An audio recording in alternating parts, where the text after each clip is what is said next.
கால் செயல்பாடு இல்லாமல் முற்றிலும் கைகளால் மட்டுமே இயக்கப்படும் புதிய வகை கைத்தறியை கண்டுபிடித்துள்ளனர் சிறுமுகை பகுதியைச் சேர்ந்த நெசவாளர்.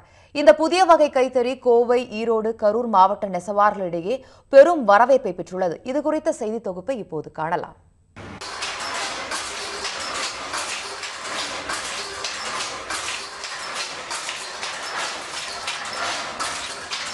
பட்டுப்புடவைகளுக்கு பெயர் பெற்ற காஞ்சிபுரத்திற்கு அடுத்தபடியாக சிறுமுகை மற்றும் அதனை சுற்றியுள்ள பகுதியில் மென்பட்டு, காட்டன், கோரா காட்டன் வகை புடவைகள் உற்பத்தியிலும் சிறப்பிடம் பெற்றுள்ளது.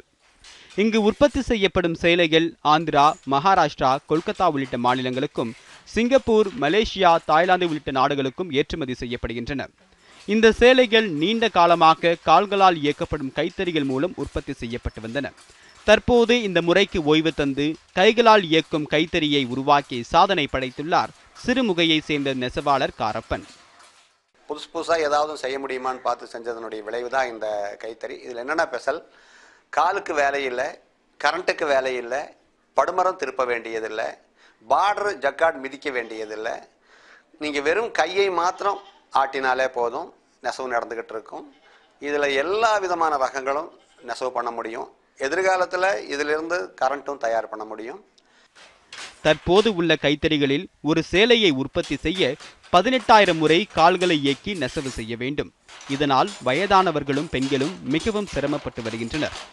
இந்நிலையை மாற்றி பெண்கள், முதியவர்கள் மற்றும் மாற்றுத்திறனாளிகள் என அனைவரும் எளிதில் பயன்படுத்தும் வகையில் கால்களை பயன்படுத்தாமல் கைகளால் மட்டுமே இயங்கும் வடிவில் புதிய தொழில்நுட்பத்துடன் மிதி பலகையை உருவாக்கியுள்ளார் நெசவாளர் காரப்பன். இந்த கைத்தறிக்கு நெசவாளர்கள் மத்தியில் நல்ல வரவேற்பும் கிடைத்துள்ளது. கைத்தறி அப்படின்னு சொல்லி தயார் பண்ணதுலையே எதெல்லாம் கரண்ட்டு யூஸ் ஆகுதான்னு நாங்கள் பார்க்கும்போது இதில் கரண்ட்டு யூஸே கிடையாதுங்க. காலுக்கு வேலை கிடையாதுங்க. நாங்கள் மிதிக்கும் போது ஒரு மனுஷன் நெய்ய முடியல அப்படியே அவங்க எந்திரிக்கிறாங்க தறியிட்டு அப்படின்னால் கண்டிப்பாக கால் வலியானால் மட்டும்தான் அவங்க எந்திரிக்க முடியும். கை அன்னைக்குமே வலி ஆகாது. அதனால் காலுக்கு வேலை இல்லை அப்படிங்கிறதுனால இந்த தொழில் எங்களுக்கு இன்னும் மாதத்தில் 2 சீலை 3 சீலை நாங்கள் சேர்த்து நெய்வோம் அப்படிங்கிற ஒரு நம்பிக்கையோடு இருக்கிறேன்.